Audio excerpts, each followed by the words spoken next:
তুমি মুসলিম, তোমার রক্তে সজীব হবে ইসলাম। তুমি মুসলিম, তোমার রক্তে সজীব হবে ইসলাম। তুমি মরে গেলে জানিবে মরণী, জীবিত তোমার নাম। কাপড় সেজে হাত বুকে করে ঘরে যদি বসে থাকো,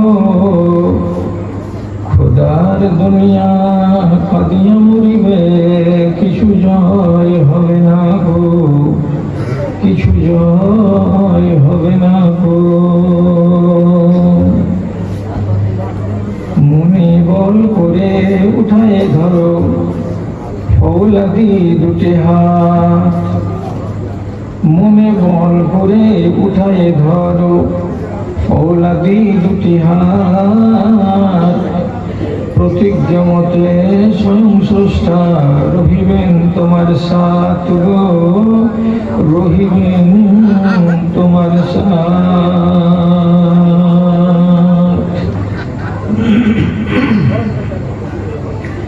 শ্রদ্ধেয় সভাপতি সাহেব, সমবেত এই এলাকার বিভিন্ন প্রান্ত থেকে মাদ্রাসার এক রাশ ভালোবাসাকে বুকে নিয়ে ও ইমানি জজবাকে সাথে নিয়ে উপস্থিত ধনী গরিব, শিক্ষিত অশিক্ষিত, ছোট এবং বড় সকল শ্রেণীর আমার প্রাণের ভাই ও বন্ধুগণ তথা আড়ালে স্ক্রিনের সামনে বসে থাকা আমার স্নেহের মাতা ও ভগ্নীগণ, রব্বুল আলামিনের শুকরগুজারি করছি এবং তার সংক্ষিপ্ত স্তুতি বাদ গাইছি যে আল্লাহ তাআলা বেশ কিছুদিন পর এই দীর্ঘ ব্যবধানকে ঘুচিয়ে পুনর্বার আপনাদের সামনে এসে মুখোমুখি হয়ে দু চারটি কথা বলার সুযোগ দান করেছেন। আমি এই জন্য আল্লাহ তাআলার শুকরিয়া আদায় করছি। আপনি আল্লাহ তাআলার শুকরিয়া আদায় করুন, কেন যে আমি এখানে হাজির হতে পেরে যতটুকু লাভবান তার তুলনায় আপনারা 3 গুণ বেশি লাভবান। কেন আপনি আমার চাইতে বেশি লাভবান? তো কথাটা হলো এই যে রাসূলুল্লাহ হাদিসে বলেছেন, মানি গবাররাত কাদামাহু ফি সাবিলিল্লাহ হারামাল্লাহু আলাইহিন নার। কোনো মানুষ যদি হকের পথে বের হয় এবং তার পায়ে ধুলোবালি লাগে, তাহলে সেই পাকে আল্লাহ রাব্বুল আলামিন জাহান্নামের জন্য হারাম করে দেন। আপনি এখান পর্যন্ত পৌঁছেছেন, পাটাকে তার মাথায় করে আসেননি, ধুলোবালি লাগিয়ে এসেছেন এবং নেক উদ্দেশ্য নিয়ে এখানে এসেছেন। তাহলে আপনার এখানে আগমন ঘটাটা বরকতময়। প্রথমত আপনি 1 নম্বর এক সুযোগে সফল। দ্বিতীয় নম্বরে আপনাকে বলি যে সূরা জুমারের ভেতরে আল্লাহ রাব্বুল আলামিন বলছেন, ওয়াল্লাযিনা ইয়াসতামিউনা আল কাওলা ফায়াত্তাবিউনা আহসানাহু উলাইকা হাদাহুমুল্লাহ। কিছু লোক কোন এক জায়গায় বসে কিছু কথা শুনে দিনই মানে, সেই কথাগুলোর মধ্যে থেকে 20টা 30টা 40টা কথা শুনলো, সেখান থেকে 15টা কথা 18টা কথা বা 25টা কথা তাকে ভালো লেগে গেল। সে যদি ওই কথাগুলোর মধ্যে থেকে 10টা কথাকে মেনে নিতে পারে, বেছে নিতে পারে, গ্রহণ করে নিতে পারে, তাহলে আল্লাহ তাআলা নিজেই বলছেন, আমি ওই লোকটাকে হিদায়াত প্রাপ্ত লোক বানিয়েছি বলেই সে এটা গ্রহণ করেছে। এবং তাকে আবার আল্লাহ তাআলা বলছেন, এই লোকটা অত্যন্ত চালাক। কেন চালাক? সে নিজেকে আগুন থেকে বাঁচিয়ে নিল। আগুন থেকে বাঁচিয়ে নেওয়াটা অত্যন্ত চালাকি। তাহলে আপনি এবার বলুন যে মাগরিব থেকে শুরু করে এখন রাত্রি 11:15 কাছাকাছি কত লোকের বয়ান আপনি শুনলেন, এর ভেতর থেকে কি আপনাকে 10টা কথাও ভালো লাগেনি? অবশ্যই ইন টোটালে 10খানা কথা যদি আপনি বাছাই করতে পারেন, তাহলে তা আপনি আল্লাহর ফয়সালাতে হিদায়াত প্রাপ্ত লোক। 3 নম্বর কথা, আল্লাহ তাআলা মুত্তাকিন কাদের বলা হয় তার পরিচয় দিতে গিয়ে কোরআন মাজিদ খুলবেন, প্রথম পাতাটা ডান দিকে পাওয়া যাবে সূরা ফাতিহা, আর বাম দিকে পাওয়া যাবে সূরা বাকারার প্রথম নম্বর পাতা।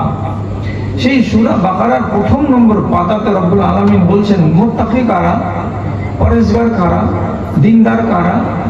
তো আল্লাহর কথা অনুযায়ী ওয়া মিম্মা রাযাকনাহুম ইউনফিকুন, আমি যা সম্পদ তাদেরকে দান করেছি সেখান থেকে কিছু অংশ আমার নামে যারা খরচ করে তারা হলো মুত্তাকিন। এখানে কোন লোকটা আছেন এইরকম বদনসিব যে এখন পর্যন্ত আপনি এই মাদ্রাসার নামে আপনার পকেট থেকে 100টা টাকা 50টা টাকা বের করেননি? আমার বিবেক বলছে, আমার বুদ্ধি বলছে, আমি বাস্তব দৃশ্যটা দেখে বলছি আপনাদের এখানে ভালোবাসা আছে বলেই যে আপনারা সব কটাই লোক যে যেমন করে পেরেছেন সে তেমন করেই মাদ্রাসার ভালোবাসাই আপনি পকেটে হাত ধরে কিছু দিয়েছেন। তো যারা খরচ করে তারাই তো মুত্তাকিন। তা আপনি এক সুযোগে কতটি কাজ করলেন? 3 রকমের গুণে গুণান্বিত হওয়ার সুযোগ পেলেন। তাহলে আপনি আমার চাইতে বেশি বড় লাভবান। তা আমি যদি একবার আল্লাহর শুকরিয়া আদায় করি তাহলে আপনাকে তো কয়েকবার করা উচিত।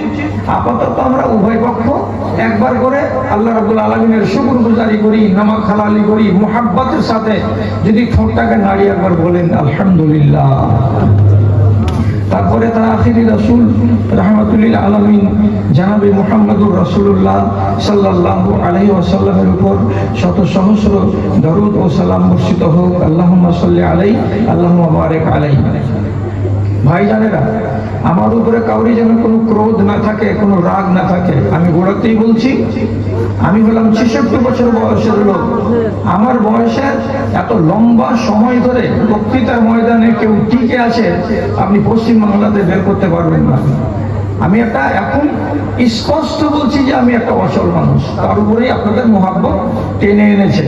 আমার ভিতরে আবেগ পাবেন না, আমার ভিতরে উচ্ছ্বাস পাবেন না। আমি অত বেশি আবেগী হয়ে কথা বলতে পারবো না, এবং যে কথা কয়টা আমি বলছি সেটা কোরআন এবং হাদিসের নির্যাস বলছি। এখান থেকে যদি কিছু আপনি নিতে পারেন আলহামদুলিল্লাহ, আর যদি কিছু নিতে না পারেন তাহলে আমি দোষী। আমি নিজেকে দোষী বলে স্বীকার করে নিচ্ছি। আমি কথা বলতে আরম্ভ করলাম। আল্লাহ রাব্বুল আলামিন সূরা ফাতিরের ভেতরে বলছেন, ইয়া আইয়ুহান নাস, হে পৃথিবীর মানুষেরা। যখন আল্লাহ তাআলা হিন্দু, মুসলিম, জৈন, পার্সিয়ান, খ্রিস্টান, অগ্নি পূজক সবাইকে কোনো কথা বলবেন তখন তিনি ডাকবেন নাস বলে। আর যখন কোনো কথা এই নামাজিদেরকে বলবেন, মুসল্লিদেরকে বলবেন, মুমিনদেরকে বলবেন, তখন তিনি ডাক দিবেন ইয়া আইয়ুহাল্লাযিনা আমানু বলে। তাহলে এইখানে আল্লাহ তাআলা ডাকছেন ইয়া আইয়ুহান নাস, হে মানবেরা, মানব সকল, সবকে আল্লাহ তাআলা ডাকলেন। আর ডাকার পরে রব্বুল আলামিন কাজের কথাটা বলে শেষ করলেন, আনতুমুল ফুকারা ও ইলাল্লাহি, তোমরা সবাই সে আমেরিকার নাগরিক হও, ডলারের মালিক, আর তোমরা যদি ভারতবর্ষের মালিক হও, টাকার মালিক, যত লোক তোমরা পৃথিবীতে আছো তো সবাই তোমরা ফকির, সবাই তোমরা অভাবী, সবাই তোমরা আমার দরবারের দরিদ্র। একমাত্র যদি ধনী থাকে কেউ, তা আমি আল্লাহ। আমি ছাড়া পৃথিবীতে আকাশে এবং জমিনে কেউ ধনী নেই। এখন কথাটা কেমন লাগলো শুনতে আপনাকে? আমার ব্যাংকে কোটি টাকা আছে, তারপরেও আল্লাহ তাআলা আমাকে বলছেন তোমরা ফকির, তোমরা দরিদ্র, তোমরা অভাবী। এটা কথা আমি মানবো কেন? এটা তো বাস্তব কথা।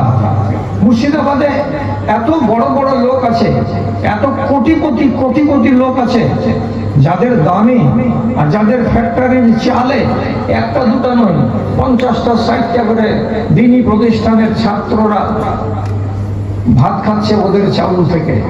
তাহলে আল্লাহ কত তাদেরকে পয়সা দিয়েছেন। তারপরেও কেন সেই লোকটা গরিব?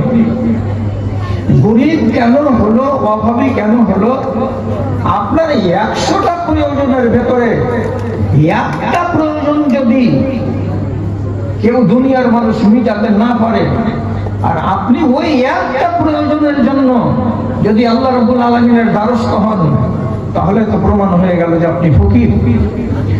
যতই বড় কোটিপতি হন না কেন, এমন কিছু বিষয় আছে যে বিষয়ে আপনি নিজেকে বলবেন আমি খাকসার, আমার কিছু নেই, আমি অভাবী। বলবো উদাহরণ দিয়ে, কোন এক ধনী ব্যক্তি যারা কোটি টাকার মালিক, একখানা মাত্র ছেলে সন্তান, ছেলেটা 24 থেকে 26 বছর বয়সে আক্রান্ত হলো অসুখে। ট্রিটমেন্টে পাওয়া গেল ছেলেটার একটা কিডনি ফেল, আর একটা কিডনি 65% কাজ করছে, আর বাকি 35% কাজ করে না। আস্তে আস্তে এটাও ড্যামেজ হয়ে যাবে, অকালে ছেলেটা হয়তো তোমাদের কথা অনুযায়ী মরে যাবে। এই একটাই ছেলের বাবা, যার আর কোনো আওলাদ নেই। এখন বলুন, কত টাকা দিয়ে ছেলেটা বরাবর করে ওজন করে ডাক্তারকে বলবে যে আপনি আমার ছেলেটাকে ভালো করে দিন, কিন্তু ডাক্তার যদি বলে দেয় যে এর কিডনি নষ্ট আছে, টাকা দিয়ে কোন কথা, সোনা দিয়েও কি এই ছেলেটাকে বাঁচাতে পারা যাবে? তখন এই মানুষটাই যে কোটিপতি, এবার তার অভাবটা দেখেন। রাত্রি 12টা, 1টা, 2টার সময় ওযু করে নামাজ পড়ে, মসজিদে 2 রাকাত নফল নামাজ পড়ে একাই বসে বসে মুসাল্লার উপরে কাঁদছে, আর আল্লাহ তাআলাকে বলছে, পরওয়ারদিগার, একটাই ছেলে আমার, এই ছেলেটা যদি তুমি নিয়ে নাও তো আমি বড্ড কষ্ট পাবো। আমি তোমার কাছে হাত পাতিয়ে ভিক্ষা চাইছি, মালিক, ছেলেটা আমাকে ফিরিয়ে দাও, তুমি আমার বাচ্চাটাকে বাঁচিয়ে দাও। যদি এই লোকটা অভাবী না হলো, আর আল্লাহ রাব্বুল আলামিন যদি স্বয়ং সম্পন্ন না হলেন, তাহলে কোটিপতি মানুষ তুমি অন্য কাউরির কাছে গেলে না কেন? তার কাছে ছেলেটার প্রাণ রক্ষা কেন কামনা করলে না?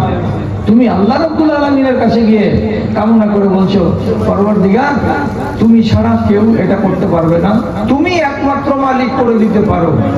তাহলে আপনি হাত পাতালেন না? পাতিয়ে তো দিলেন, তাহলে আপনি ফকির কিনা? আমি এই ফকিরের কথা বলছি না যারা রাস্তা ভিক্ষা করে বেড়ায় সারাটা দিন। কখনো কোনো প্রয়োজনে আমি যদি নিজেকে অপারগ মনে করি, তো সেই সময় স্বাবলম্বী মনে করি কাকে? তো আল্লাহ তাআলাকে। তখন আমি আল্লাহকে বলবো যে আল্লাহ, তুমি একমাত্র ধনী, আর আমি হলাম তোমার দরবারের গরিব। তখনই রব্বুল আলামিন আমাদের উপরে সহায় হন এবং আমাদের কথাগুলোকে শুনেন। প্রশ্নটা হলো এই, কে দোয়া করেনি দুনিয়াতে? কে নিজের অভাবের কথাটা ব্যক্ত করেনি আর আল্লাহ রাব্বুল আলামিন তাদের কথা শুনেননি? আপনাকে উদাহরণ দিচ্ছি, বসে বসে শুনুন আর কথাটিকে হেফাজত করুন। হযরত আদম আলাইহিস সালাতু ওয়াস সালাম আল্লাহর কাছে আরজি জানিয়েছিলেন, মালিক, তুমি আমার কথাটা শোনো, তুমি শুনলে আমার কল্যাণ। তিনি কি দোয়া করেছিলেন? তিনি দোয়া করে বলেছিলেন, রব্বানা যালামনা আনফুসানা ওয়া ইল্লাম তাগফির লানা ওয়া তারহামনা লানাকুনান্না মিনাল খাসিরিন। আমি একটা অপরাধ করেছি আল্লাহ, আমরা মিয়া বিবি দুজনেই আবার গুনাহগার হয়ে গেছি আমরা। সুতরাং তোমার দ্বারস্থ হয়ে চাইছি, আমরা প্রার্থনা তো করছি, তুমি আমাদেরকে মার্জনা করো, ক্ষমা করে দাও আল্লাহ। দোয়া করলেন আদম এবং স্ত্রী হাওয়া। রব্বুল আলামিন তাদের অত সাংঘাতিক বড় ভুলটাকেও মাফ করে দিলেন, দিয়ে কোরআনে ডিক্লারেশন দিয়ে বলছেন, ফাতাবা আলাইহি ইন্নাহু হুয়াত তাওয়াবুর রহিম, যাও মাফ করে দিলাম। তাহলে তিনি একটা দোয়া করলেন তার প্রয়োজন মতো। আমি একটা খাকসার মানুষ, সাধারণ নাগরিক, আমার কি কোনো প্রয়োজন নেই? নিশ্চয়ই আছে। তাহলে আগে শিখুন আম্বিয়াদের তালিকা থেকে ওনারা কি করছেন। আপনাকে একটা কথা বলি, হযরত ইব্রাহিম আলাইহিস সালাতু ওয়াস সালাম আল্লাহ রাব্বুল আলামিনের কাছে তিনি দোয়া করছেন, পরওয়ারদিগার তোমার কাছে আমার অনেকটি দোয়া আছে, তো আপনি আমার এই দোয়াগুলোকে কবুল করবেন কি? তো তিনি 12খানা দোয়া করেছেন। কথা বুঝবেন, তিনি 12খানা দোয়া করেছেন আল্লাহ তাআলার কাছে। আল্লাহ তাআলা একখানাকে বাদ দিয়েছেন, 11খানা দোয়াকে তিনি কবুল করে নিয়েছেন। 11খানা দোয়া কবুল হলো আর একটা দোয়া কবুল হলো না। তিনি এতটা সফল হলেন আর আল্লাহ তাআলা তার কথাকে শুনে নিলেন, মেনে নিলেন। হযরত ইউনূস আলাইহিস সালাতু ওয়াস সালাম না বলে ইরাক টাউন থেকে বেরিয়ে পালিয়ে যাচ্ছিলেন অন্য দেশে, নিজের জাতির উপরে রাগ করে। আল্লাহ তাআলা বলছেন, আমার বিনা অনুমতিতে তুমি দেশ ছেড়ে যাচ্ছ কোথায়? যেই সম্প্রদায়কে আমি তোমাকে হিদায়াত দেওয়ার জন্য পাঠিয়েছি সেই সম্প্রদায় ভুল করেছে, তার জন্য রাগ করে তুমি চলে যাবে আর আমাকে তুমি জিজ্ঞাসা করবে না? এই অন্যায় কেন করলে? মাছের পেটে চলে গেল, মাছে গিলে নিয়ে সমুদ্রের তলায় বসে গেল। যখন তিনি দেখতে পেলেন ব্যাপার খারাপ, আর তো কল্যাণ পাওয়া যাবে না, তখন নিজেকে বলছে আমি তো অভাবী, আমি তো ভুল করেছি। তাহলে কার দ্বারে যেতে হবে? যিনি অভাবী নন, সারা জগতের মানুষ অভাবী কিন্তু তিনি অভাবী নন, তার দরবারে যেতে হবে। আল্লাহ রাব্বুল আলামিনের দরবারকে খটখটালো, দোয়া করতে লাগলো। কি দোয়া করলো? লা ইলাহা ইল্লা আনতা সুবহানাকা ইন্নী কুনতু মিনাজ জালিমিন। লোকেরা বলে 40 দিন মাছের পেটে ছিলেন, ঝুঠা কথা, মিথ্যা কথা। যেটা শনি সূত্র বর্ণিত, তিনি 3 দিন 3 রাত মাছের পেটে ছিলেন। এই 3 দিনের মধ্যেই, 3 রাতের মধ্যেই তিনি নাজাত পেয়ে গেলেন। কেন পেলেন? তিনি বলছেন অন্য দ্বারস্থ হব না, যিনি অভাবকে মুক্ত করেন তারই দ্বারে দ্বারস্থ হব। যখন 3 দিনে একই কথা উঠতে বসতে সব সময় মাছের পেটে পড়ে পড়ে পড়ে পড়ে বলতে লাগলেন, আল্লাহ রাব্বুল আলামিন স্পষ্ট করে বলছেন, যাও, তোমাকে কল্যাণ দিলাম, নাজাত দিলাম। আর দিয়ে রব্বুল আলামিন বলে দিলেন, তুমি যদি তসবিহ বয়ান করে আমার দ্বারস্থ না হতে তাহলে আমি তোমাকে নাজাত দিতাম না। তাহলে নবী ইউনূসের মতো একজন লোক, তিনি অভাবী হলেন আর অভাবী হয়ে আল্লাহ রাব্বুল আলামিনের কাছে দোয়া করলেন, তারও দোয়া কবুল হলো।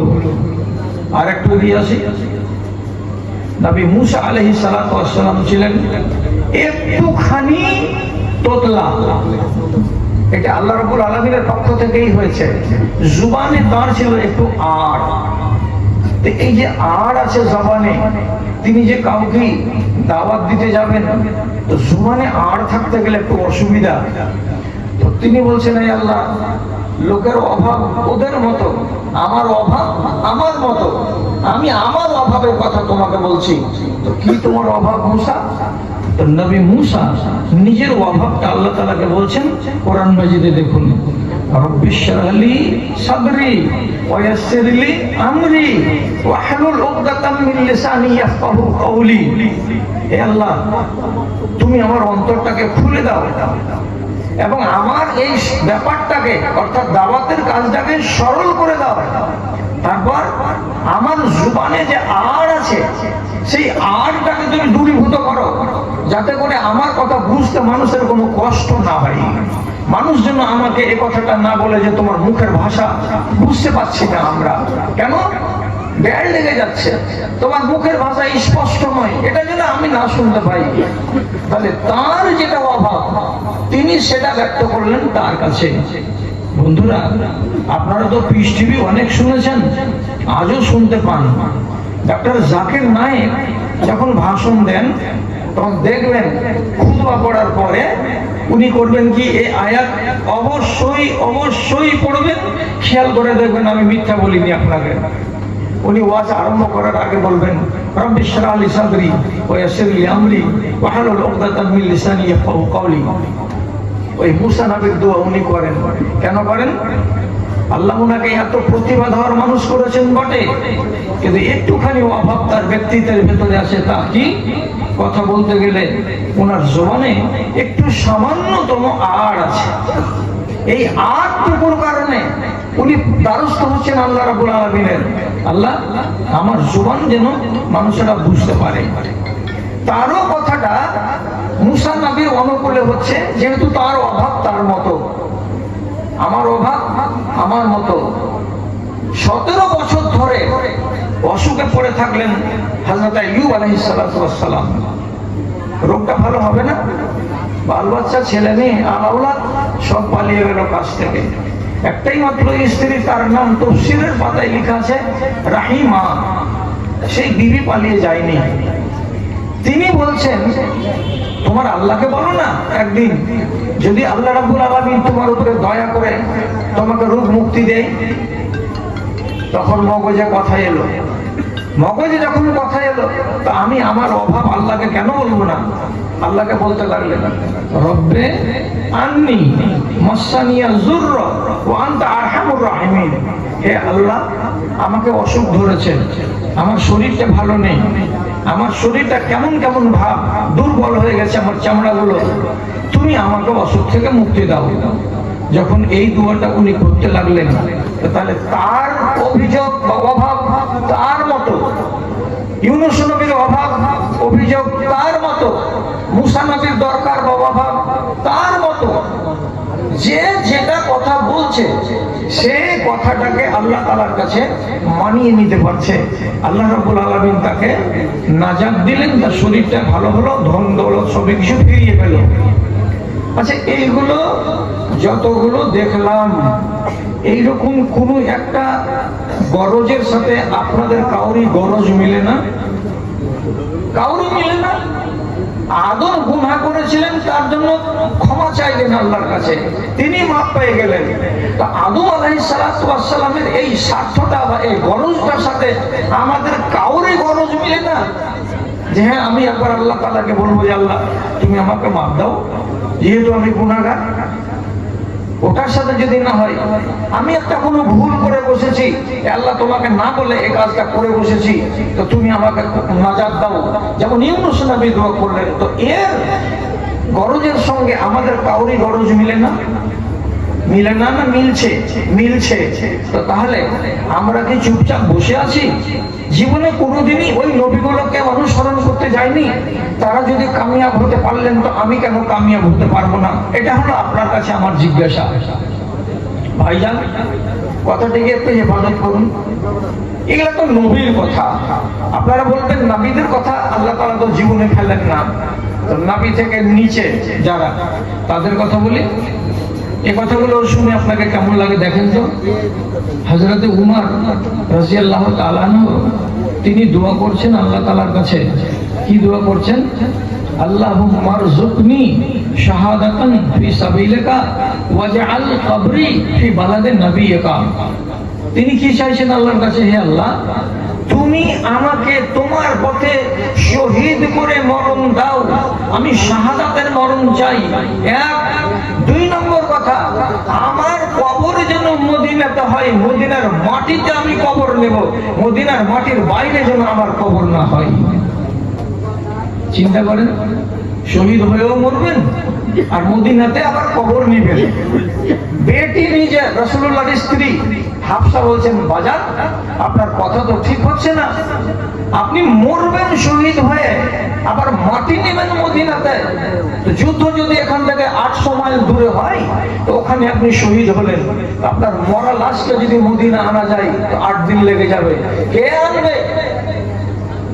তো হযরত ওমর বলেছিলেন, বান্দার কাজ হলো চাওয়া এবং আল্লাহ রাব্বুল আলামিনের কাজ হলো দেওয়া। কিভাবে উনি দিবেন উনি জানেন, আমি আমার কাজ করছি, আল্লাহ আল্লাহর কাজ করবেন।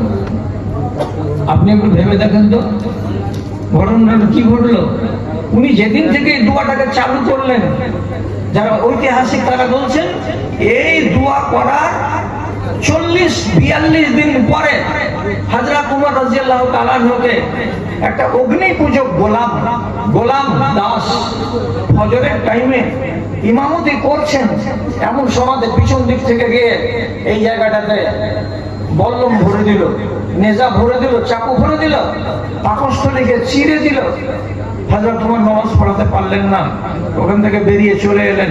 3 দিন বাঁচলেন ওই অবস্থাতে, না খেয়ে। যখনই দুধ দেয়া যায়, এদিকে গিলছেন দুধ, আর ওদিকে কাটা জায়গা দিয়ে দুধগুলো তাজা দুধ বেরিয়ে যায়। এত কঠিন ভাবে তাকে আক্রমণ করা হয়েছিল, মরে গেলেন শেষ পর্যন্ত। এবার মরবার আগে উনি নিজের বেটা আব্দুল্লাহকে বলছেন, বেটা আব্দুল্লাহ, রাসূলুল্লাহ যেই ঘরের ভেতরে সমাহিত আছেন সেই ঘরের ভেতরে 3খানা জায়গা আছে কবরের। একটা রসুলের কবর হয়ে গেছে, একটা আবু বকরের কবর হয়ে গেছে, আর একটা জায়গা ফাঁকা আছে। এই ফাঁকা জায়গাটা মা আয়েশা তার নিজের কামরা বলে সেখানে সমাহিত হবেন বলে তিনি রেখেছেন নিয়ত করে। তুমি যাও, গিয়ে আমার সালামটা দাও, আর দিয়ে আম্মা আয়েশাকে বলো আমার আব্বা ওই ঘরের ভেতরে সমাহিত হতে চাইছেন, আপনি আমার আব্বাকে জায়গাটা দিবেন। মা আয়েশা, অনেক কথা আছে, আমি একটু শর্টের উপরে বলছি। মা আয়েশা বললেন, আমার স্বামীর ছায়া সঙ্গী 2জন, ডান দিকের ছায়া সঙ্গী আবু বকর আমার বাবা, আর বাম দিকের ছায়া সঙ্গী হযরত উমর। জীবদ্দশায় এরা 2জন ডান আর বামে সব সময় থেকেছে। তো আব্বাজি চলে গেছেন, ছায়া সঙ্গী ডান, তাহলে হযরত উমর ছায়া সঙ্গী বাম, উনি কেন যাবেন বাকি কবরস্থানে? আমার স্বামীর পাশে এরা 2জন মরার পরেও থাক, আমার চাইতে অধিকার বেশি কার? তো হযরত উমরের। উনি জায়গা দান করে দিলেন। যখন জায়গা দান হয়ে গেল তখন হযরত উমরের কবর হলো কোথায়? রাসূলুল্লাহর ঘরের ভিতরে। আর এই ঘরের ভিতরে এখনো 3খানা কবর, একটা রাসূলুল্লাহর কবর, একটা আবু বকরের কবর, একটা হযরত উমরের কবর। মানুষ যারা বিদাতি চুমু দেয়, চুমু দিতে যেন না পারে আর চুপচাপ যেন না করে, তার জন্য সৌদি গভর্নমেন্ট নামগুলোকে মুছে দিয়েছে। আর শুধু আপনাকে তালিম দেওয়া হচ্ছে কি বলে, এইখানে তুমি সালাম দিবে তো 3 জনের নাম নিয়ে, জায়গা এখানে ইন্ডিকেট করে বলা যাবে না। একবার সালাম দাও আসসালামু আলাইকুম ইয়া রাসূলুল্লাহ, আরেকবার সালাম দাও আসসালামু আলাইকুম ইয়া খলিফাতুল মুসলিমিন আবু বকর, আরেকবার আপনি সালাম দিতে পারেন হযরত উমরকে। 3 জনকে সালাম দেওয়া হবে, কিন্তু কোন সামনে দাঁড়াবো যে এটা কবর এর, এটা কবর এর, এটা আপনি নিশান এখানে পাবেন না। আমি বলতে চাই যে হযরত উমর দোয়া করলেন তো সেটা কবুল হয়ে গেল আল্লাহ রাব্বুল আলামিনের কাছে। ইনারা তো নবী নন, ইনি তো সাহাবী, তো উনার দোয়া কবুল হয়ে যাচ্ছে। তাহলে এইরকম আরগুলো মানুষ কি নেই যাদের থেকে আমরা একটু শিখতে পারি? হাজ্জাজ বিন ইউসুফ 1 লক্ষ মানুষকে কতল করেছিল, এটা ইতিহাস বলছে। 1 লক্ষ জন মানুষকে কতল করেছে। একবার কতল করে দিল কাকে? সাইদ বিন জুবাইর বলে এক আল্লাহর বান্দাকে। এই নেক আল্লাহর বান্দাকে যখন কতল করলো, তো কতল হওয়ার আগে সাইদ বিন জুবাইরের মতো নেককার বান্দা আল্লাহ রাব্বুল আলামিনের কাছে মরবার কিছুক্ষণ আগে হাত তুলে দোয়া করে বলছে, পরওয়ারদিগার, আমার একটা দোয়া আছে, আমার দোয়াটা আপনি কবুল করুন। কি? আল্লাহুম্মা লা তুসাল্লিতহু আলা আহাদিন বাদি, আমার মরে যাওয়ার পরে এই জালেম আর যেন কোনো মানুষের উপরে তরবারি চালাতে না পারে, তার হত্যার তালিকায় আমি যেন শেষ মানুষটা হই, আমার পরে যেন কোনো মানুষকে সে আর মারতে না পারে। তার হাতে বল দিও না আল্লাহ, তুমি ছিনিয়ে নাও। ঘটনা কি হলো? উনি কবরে চলে গেলেন। কবরে চলে যাওয়ার পরে ইতিহাস বলছে এই হাজ্জাজ বিন ইউসুফের মতো লোকটা আনুমানিক 3 মাস, তার চাইতে কিছু কম বেঁচে ছিল। যখন মরবার টাইম এলো, এমন একটা রোগ লাগলো যে দানা খেতে পারে না, আর খাবার জন্য ছটফট করে, আর শুধু পেটটাকে এমনি করে চুলকায় খাবার জন্য, খিদার জ্বালায়। পিঠকে খুজলিয়ে পিঠের মাংসগুলোকে খুবলে ফেলে দিয়েছিল। যখন মরণ কাছিয়ে এলো তখন তা একবার করে বিছানা ছেড়ে উঠে দৌড়ে পালিয়ে যাওয়ার চেষ্টা করে। ছেলে ফিলেরা তাকে আবার ধরে চাপা দেয়, দিয়ে তার উপরে ল্যাপ চাপাই, আব্বা তুমি এরকম করছো কেন, কাকা তুমি এরকম করছো কেন, এভাবে তুমি শুয়ে থাকতে পারো না? তো বলছে, যখনই আমি চোখ দুটাকে বন্ধ করে একটুখানি ঘুম দেওয়ার চেষ্টা করছি, তো ঘুমের ঘরে আমি দেখতে পাচ্ছি সাইদ বিন জুবাইর আমার দিকে দৌড়ে চলে আসছে, আর ওর হাতে 12 ইঞ্চির চাকু রয়েছে, চকচক করছে চাকুখানাকে নিয়ে যখন আমার দিকে এগিয়ে আসছে, তখন আমার ভয়ে আতঙ্ক হচ্ছে, আর আমি আর ঘুমাতে পারছি না।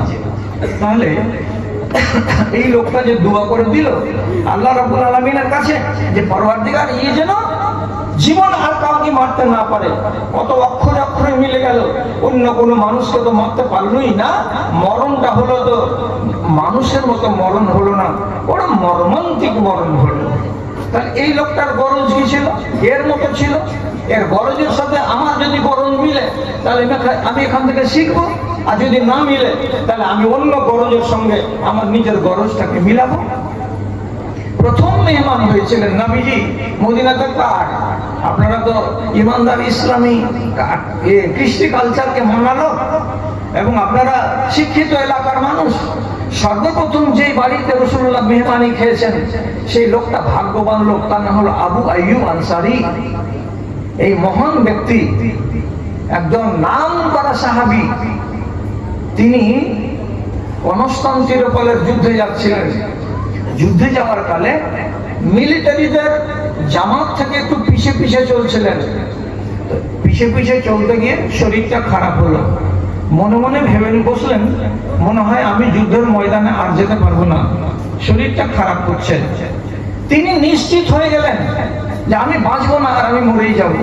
তো যখন তিনি দেখছেন যে আমি মরণ মুখে আছি, তখন মরবার কালে আল্লাহ রাব্বুল আলামিনের কাছে ফরিয়াদ করে বলছেন, আশ্চর্য ধরনের গরজ, এ আল্লাহ, তোমার দরবারে আমার গরজের কথা না বলবো তো কার কাছে গিয়ে বলবো?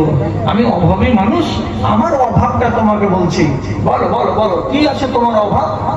তখন আবু আইয়ুব আনসারী উটের পিঠে চড়ে বসে বসে উট হাঁটছে আর বলছে, আল্লাহুম্মা লা তুমিতনি বিআরজিল কাফিরে, এই পরওয়ারদিগার, আমার মরণ যেন কোনো মুশরিক বেদিন কাফেরের মাটিতে না হয়, আমার গায়ে মরার পরে কোনো মুশরিকের হাত যেন না লাগে, এটা তোমার কাছে আমি দোয়া করছি, দরখাস্ত করছি রব্বুল আলামিন, তুমি আমার দরখাস্তকে মঞ্জুর করো, আমার চাওয়া তোমার কাছে এইটাই।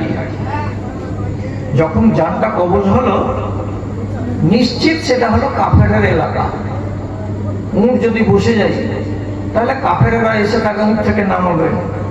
ইতিহাস বলছে, একদম নির্ভরযোগ্য ইতিহাস, সে বলছে যে ওই অবস্থাতে মরা মানুষকে নিয়ে উট চলেই যাচ্ছে। এটা যদি টেনে নেওয়া যায় তাহলে কি আওয়াজ বেশি হবে? মাইক মানে না, তোমরা ভেবে দেখো, এই যে ঠেকে যাচ্ছে আমার আগে,